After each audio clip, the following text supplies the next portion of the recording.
His catchphrases have gone down in Strictly Come Dancing history, and few fans will ever hear the word 7 without it being in Len Goodman's voice.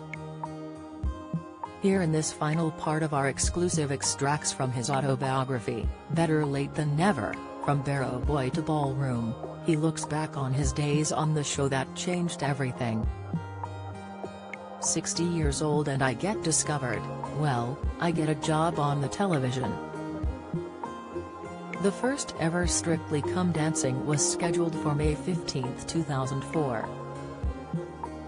From the outset I had a problem, one that reoccurred. There were one or two celebs I've heard of, but there's usually more who I wouldn't know from Adam, soap stars in particular, because when they're on TV I'm usually out teaching.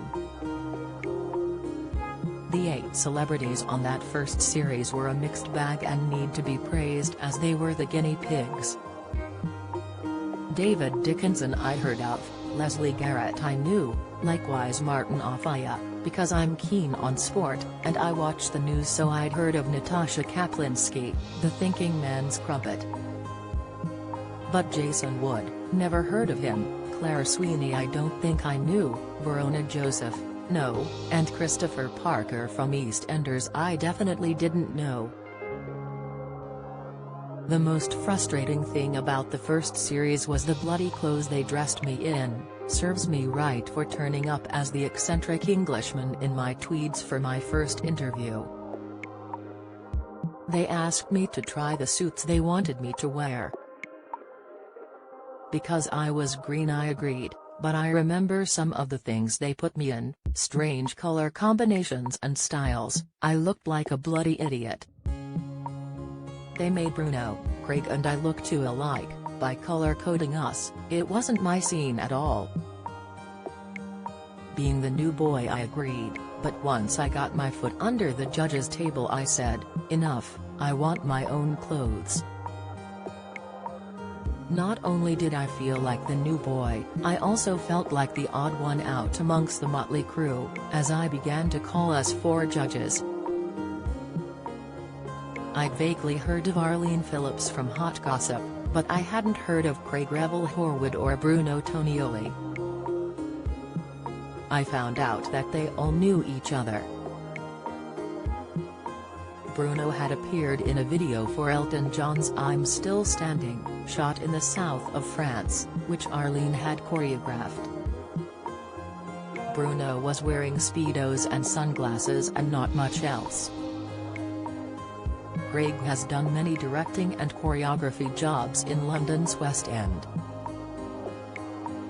So the 3 of them were from the world of movies. To begin with I wondered why the BBC hadn't got 4 people from my world of dancing, but I soon realized they had got it right. But I still felt like the old fuddy-duddy ballroom expert amongst the showbiz crew. Unusually for me I found myself getting nervous as the days ticked by. I contented myself by remembering what my dad always said to me, be yourself, don't try and be what you're not, don't try and disguise who or what you are or where you come from. I think I've done well on that score. No one could accuse me of trying to push myself up. I suspect the BBC expected me to be fairly dry in my comments, but nobody's telling me what to say, I just make it up as I go along, there's no script. Instead of saying, your head should have formed a picture to the left as with your partner, I come out with all my little sayings, which is the way I've always taught anyway. It's lovely rise and fall, up and down like a bride's nightie, or you're just like a trifle, fruity up the top but a little bit spongy down below. Jason Wood was probably the first one to be on the receiving end of one of my specials, Wood by Name, Wood by Nature. Apart from raising their profile, one thing the show does for the celebrities is to get them very fit. In that first series Leslie Garrett lost virtually 2 stone, none too surprising when you consider she was dancing 4 or 5 hours a day, for 5 weeks, and stayed in until the next to last week. Some people come to my dance classes for an hour's tuition in air-conditioned luxury and cannot understand why they aren't losing pounds and pounds. It helps to keep you fit, but not much more. In the third series, Darren Goff lost a lot of weight. I don't suppose it did his cricket any harm either. The first series was a novelty for me, but I also loved it because there was an eclectic mix of celebrities. I got my all sizzle, no sausage into the first show. It's an expression I've been using for years, but people are forever throwing it back at me. I've rarely said anything I regret about a celebrity's dancing. I admire what they do so much, for having the guts to put themselves on the line. How many of us would risk making total fools of ourselves in front of the whole nation? On the fifth series, the BBC introduced a new system of judging so that the public were not the only ones to decide on who was in the dance-off each week. It meant that we, the judges, had to make a choice between two celebrities. It put much greater focus on us as the final arbiters, and me in particular as head judge, as I sometimes had to decide who stayed. I felt terrible when Benny Lancaster and Gabby Logan were in the bottom two, somewhere neither of them should have been.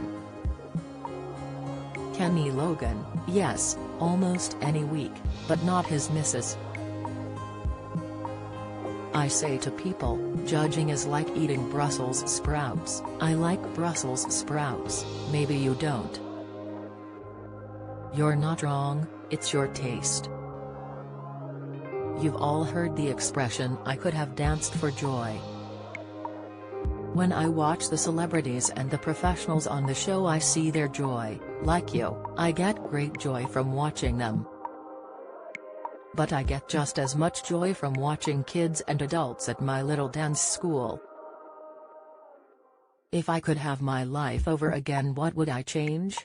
Nothing. There's been lows, but without them there would be no highs. It's like the waltz, we need a bit of rise and fall. I've been far luckier than most because there's been a lot more rise than fall.